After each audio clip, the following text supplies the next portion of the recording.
Olá, é Novembro Azul, mês mundial de combate ao câncer de próstata. Um mês inteiro de campanha para alertar os homens sobre a importância de fazer uma prevenção, de fazer um diagnóstico precoce dessa doença.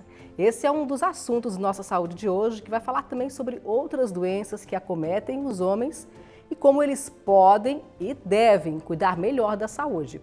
Tudo isso e muito mais a partir de agora, e você é nosso convidado para ficar com a gente.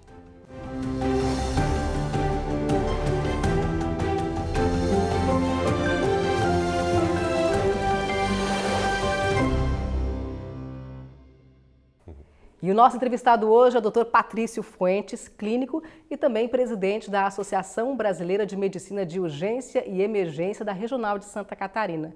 Dr. Patrício, seja muito bem-vindo aqui ao Nossa Saúde. Muito obrigado, é um prazer estar aqui e agradeço o convite.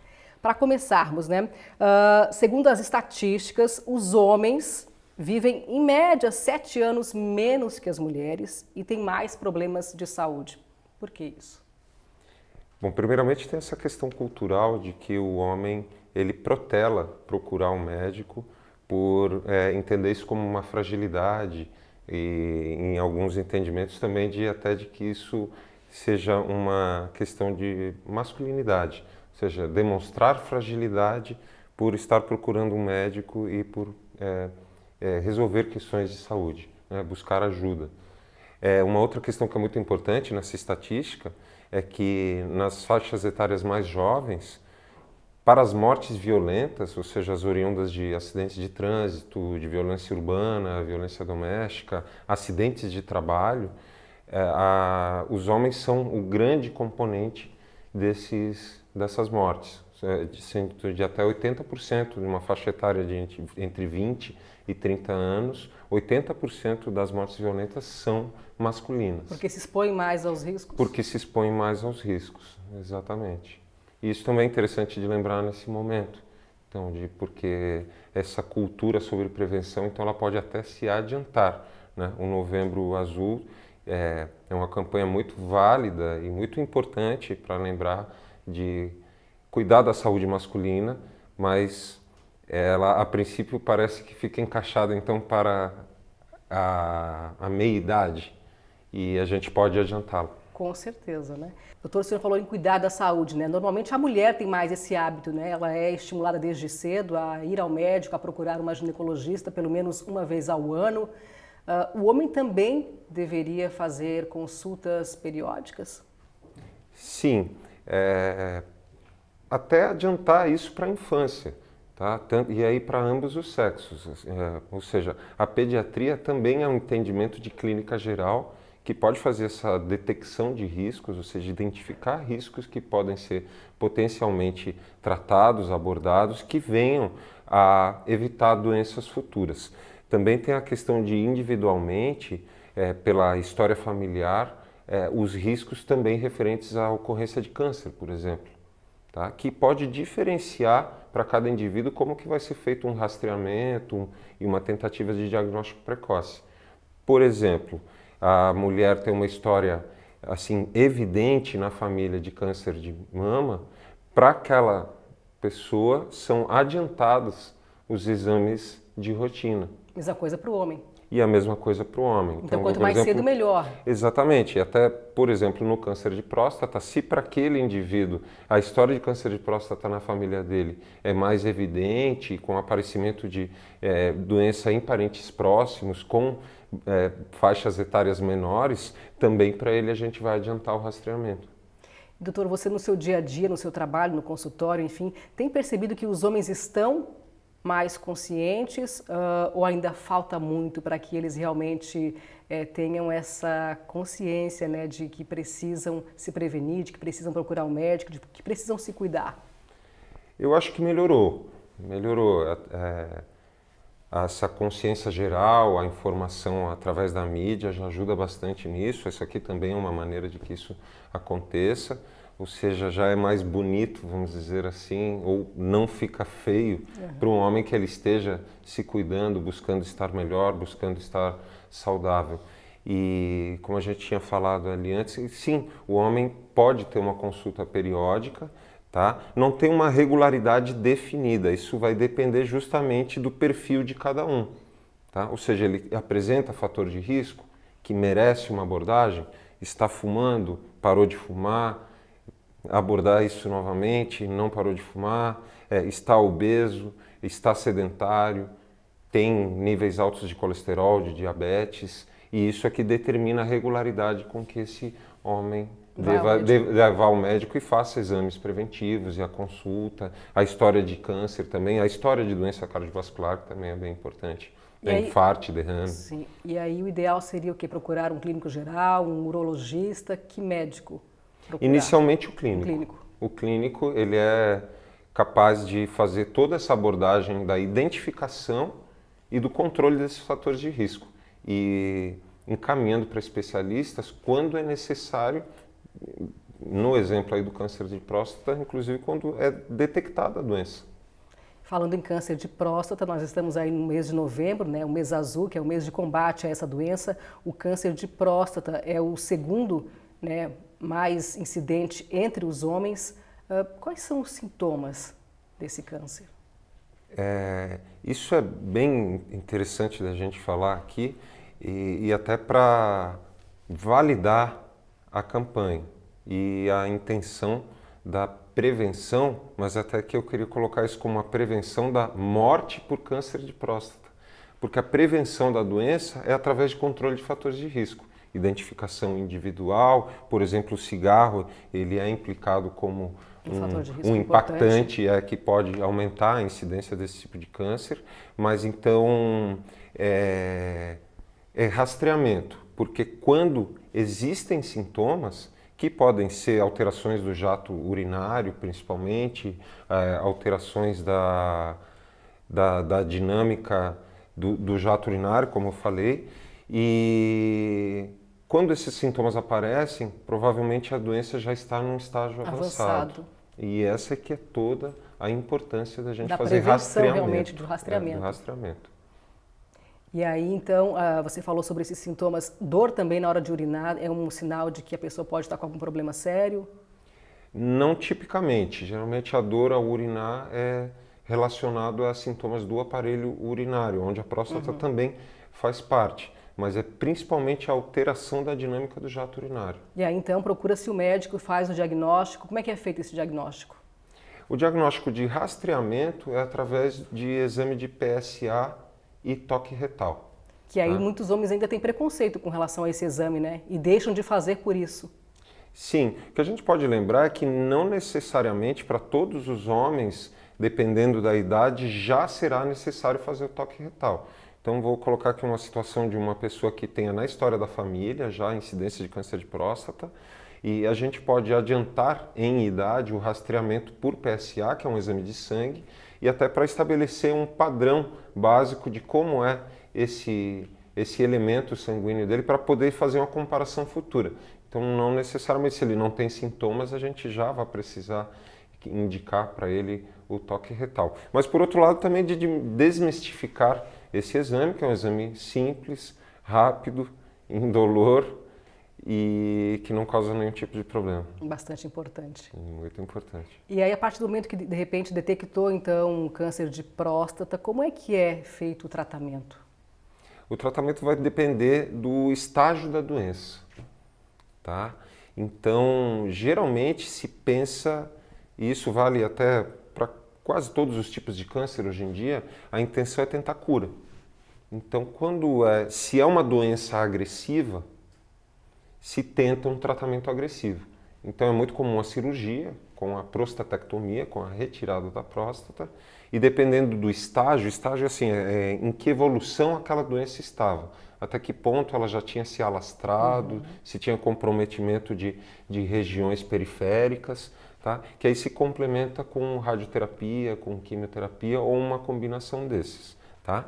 Mas é importante lembrar também que é sempre individualizado o tratamento, porque se a gente faz um diagnóstico de câncer de próstata num senhor de 90 anos já, que já está numa fase avançada da vida, com deterioração de outras funções orgânicas e que a própria expectativa natural de vida dele não é superior à expectativa de vida com a doença. Então, aí, nesses casos, se faz uma opção pelo tratamento expectante. Ou seja, traduzindo, ele não vai morrer daquilo. E aí, claro, se evita um tratamento que é bastante custoso e mórbido, assim, ou seja, que traz... essa, sim, é uma condição que... Isso também serve até para assustar o pessoal e validar a gente A importância de fazer os fazer o exames. rastreamento. Não é um tratamento simples. Extirpar a próstata é comum de deixar algum tipo de sequela e, claro, mas sempre valendo a pena, pensando em obter cura e aumentar a sobrevida. O índice de mortalidade é alto? Ele não é muito alto, ele é alto para os tipos de câncer mais agressivo. Dentro do universo total, ele até não é alto, mas é de bastante morbidade, ou seja, afeta bastante a vida da pessoa por conta do tratamento. E aí estamos no mês de novembro, então, que, como eu já falei, né, é um mês de campanha para alertar os homens sobre a importância de fazer a prevenção, né, como você aqui falou muito bem. Como é que funciona essa campanha e, na sua avaliação, qual a importância desse trabalho e de alerta para os homens? O trabalho é mais de conscientização mesmo. Várias entidades abraçam e assumem essa campanha no sentido apenas de liberar informação e de lembrar durante esse mês que o homem merece e deve dar atenção para a sua saúde e para a saúde preventiva, principalmente. Doutora, a gente faz uma pausa agora e daqui a pouquinho nós voltamos com mais informações para você aqui no Nossa Saúde. Vamos falar sobre doenças cardiovasculares, sobre andropausa e muito mais. Então não saia daí, a gente volta já.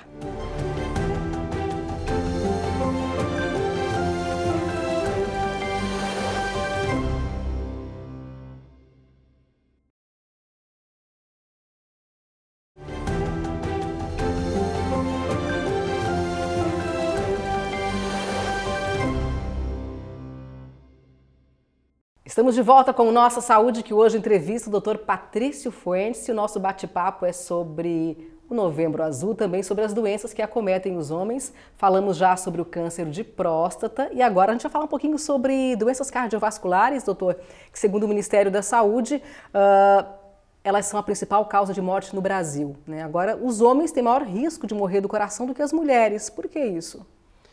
Existem algumas questões... Assim, isso é suposição de ciência, de observação de dados, de que as mulheres têm uma proteção pelos seus hormônios. Tá? E tanto que esses números de incidência das doenças cardiovasculares, eles começam a se equiparar com as idades mais avançadas, onde as mulheres perdem essa proteção dos hormônios femininos. Tá? Mas, levando para a relação assim, da questão masculina mesmo, é como a gente falou antes, o homem ele se expõe mais a riscos. Tá? E aí, no caso, estamos falando de cigarro, de má alimentação, sedentarismo, bebidas alcoólicas em excesso. Tudo isso são fatores de risco. E também, importante, que não se procura prevenção. E aí sim, falando em prevenção. Porque quando a gente aborda um fator de risco numa pessoa que ainda não manifestou uma doença, se a gente trata aquilo, isso sim é prevenção, porque diminuir aquele risco consegue evitar aquela doença futura. E aí que é abordar a obesidade, abordar o sobrepeso, abordar o sedentarismo, abordar níveis de colesterol alto, níveis de glicose altos, o tabagismo e tudo mais. Com relação ao infarto, existe qual é a faixa etária mais propensa a ter esse problema? Com relação aos homens, né? Em relação aos homens, é a partir dos 40 anos de idade. Tá? E tem a ver com risco e tem a ver, claro, com história familiar também. Né? É a doença mais importante dentro da abordagem da saúde preventiva, porque é a mais frequente e a de maior impacto de saúde pública e de saúde individual, né? Porque ela realmente tem alta mortalidade e alta morbidade, ou seja, também quem sobrevive com bastante sequela, né? A sequela da insuficiência cardíaca, ou seja, ele não morreu com aquele infarte, mas ele ficou com um coração fraco depois, que vai debilitar bastante a vida na sequência. Você falou aí a partir dos 40 anos, mas a gente tem visto casos de pessoas cada vez mais jovens morrendo de infarto. Sim, a gente pode imaginar que o nosso estilo de vida está Levando a isso? Exatamente, assim de uma maneira mais generalizada, né? Porque, claro, tem mais consciência, tem gente buscando atividade física, buscando boa alimentação, mas para a maioria da população mais é o contrário, né? É a ação do estresse, do sedentarismo, da má qualidade de alimentação e da exposição aos riscos do tabagismo e do sedentarismo. Agora, como é que se pode detectar um infarto? Quais são os sinais? O principal sintoma é dor no peito. A característica assim principal seria uma dor no peito de forte intensidade, no meio do peito, que pode irradiar para o braço esquerdo, para a mandíbula, para as costas e eventualmente até para o braço direito. É descrita como uma dor em opressão, em aperto, facada, rasgando, também é uma maneira como os pacientes costumam descrever. Então, uma dor de súbito aparecimento, ou seja, que aparece rápido, que a pessoa não estava acostumada a sentir, com forte intensidade, com essas características, a princípio sempre deve chamar a atenção para que pode ser um infarto. O que fazer nessa hora? Essa é uma situação de urgência e emergência, tá? Então, para nós que vivemos numa realidade onde tem serviços de urgência e emergência de atendimento móvel disponíveis, essa é a situação de chamar o SAMU ou um outro serviço de atendimento móvel de urgência e emergência que esteja disponível. Porque, claro, alguém pode dizer, não, mas não é melhor pegar essa pessoa e colocar ela no carro para levar ela para atendimento? A questão é que em pouco tempo ela pode desenvolver uma arritmia que vai evoluir com a morte. Então, quando chega uma equipe de atendimento especializada, ela consegue contornar essa situação. Muito mais fácil. Muito mais só ela que consegue fazer, porque é uma questão que vai precisar de equipamentos e medicamentos e de todo o treinamento, claro. Doutor, a nossa equipe preparou uma reportagem para mostrar a importância, né, do homem ficar atento aos sinais que o corpo dá e procurar uma ajuda profissional, procurar um médico, mesmo não estando realmente doente. Nós vamos mostrar o caso do Pedro, que é um senhor que andava bastante cansado e aí, então ele foi ao médico, acabou mudando hábitos e hoje está vivendo bem melhor, com muito mais qualidade de vida. Dá só uma olhada. É um bate-papo e também uma consulta médica. O doutor Rafael Galassini atua com medicina integrativa, que propõe uma relação de parceria entre médico e paciente. Longas conversas para o paciente entender que o ator principal no processo para obter mais saúde é ele mesmo. E foi isso que aconteceu com o Pedro Flori Ramos. Quando ele assumiu a responsabilidade de ter mais saúde, muita coisa mudou. Mas ele conta que primeiro veio o susto, para depois ter a ação. Isso aconteceu em 2014, né? Que foi quando eu me pesei na balança e estava com 126 quilos, mais ou menos nessa base, variava entre 125 até 128 quilos, né? Então foi quando eu percebi, através do meu cardiologista, ele falando para mim que ou eu emagrecia ou tomava uma decisão de mudar minha alimentação, meus hábitos, ou eu seria uma pessoa completamente a candidata a ter um infarto sem recuperação, né? Aí ele mudou a alimentação, perdeu peso, mas em 2017 ele começou a se sentir muito cansado, estava exausto. Foi quando buscou novamente ajuda médica, desta vez com a medicina integrativa. E eu tive uma crise que os médicos definem hoje como crise de burnout, né? E que é quando tu pega uma completa rejeição àquilo que você faz. Então, nesse período, eu já tinha emagrecido, mas eu comecei um processo de emagrecimento muito maior, né? Então, hoje eu já perdi 40 quilos, né? 40 quilos, só que eu comecei a ter um problema chamado fadiga. Chegava depois do meio-dia, eu era obrigado a ir para casa dormir 2 ou 3 horas para mim conseguir pregar à noite. Eu percebi que, na verdade, eu estava com um déficit de vitamina extraordinários no meu corpo, em que eu não entendia. Para ter uma ideia, tinha 20% de vitamina A, tinha 40% de carbinol, 40% de cromo, e aí foi identificado, na verdade, qual era a razão de toda essa fadiga. Então ali a gente começou um acompanhamento médico. E eu afirmo assim, com toda tranquilidade, dores na perna, dores no corpo, sim, coisas que eu sentia naturalmente na época, nunca mais eu senti. O doutor Rafael explica que o perfil do homem é buscar ajuda quando realmente algo está ruim e que não deveria ser assim. O homem, infelizmente, tem aquela coisa ainda do porque isso não acontece comigo. E não é bem assim. Está todo mundo exposto à toxina o tempo inteiro, a uma péssima alimentação, homens não dormindo, acordando cansado. E aí, com o tempo, o corpo vai cobrando. O nosso corpo vai consumindo o que a gente tem de bom, e se a gente não repõe de forma saudável, o nosso corpo ele vai cobrar. Então o homem ele vai vir buscar ajuda quando ele realmente sentir na pele o que está acontecendo. E aí, para muita gente pode ser tarde demais. A partir do momento que você começar a se sentir cansado, certo? Sem aquela pegada que é quando eu tinha com 20, 25 anos de idade. Tem vários pacientes no meu consultório com 25, 30, 35 anos de idade com uma testosterona baixíssima, por exemplo. E a testosterona é o hormônio que move o homem em si. Então, imagine que a pessoa começou a se sentir cansada, não rende mais, como rendia há um bom tempo atrás, está na hora de ela procurar ajuda. Quando a pessoa está com a pressão elevada, estressado, não está tendo libido, quer vontade de namorar, até a ereção do homem pode estar prejudicada, se o homem tem problema na ereção, ele já pode estar há muito tempo danificado metabolicamente. Então, quando o homem perceber que alguma coisa não está bem com ele, deveria procurar ajuda, porque o corpo já está dando sinais que a coisa não está andando bem.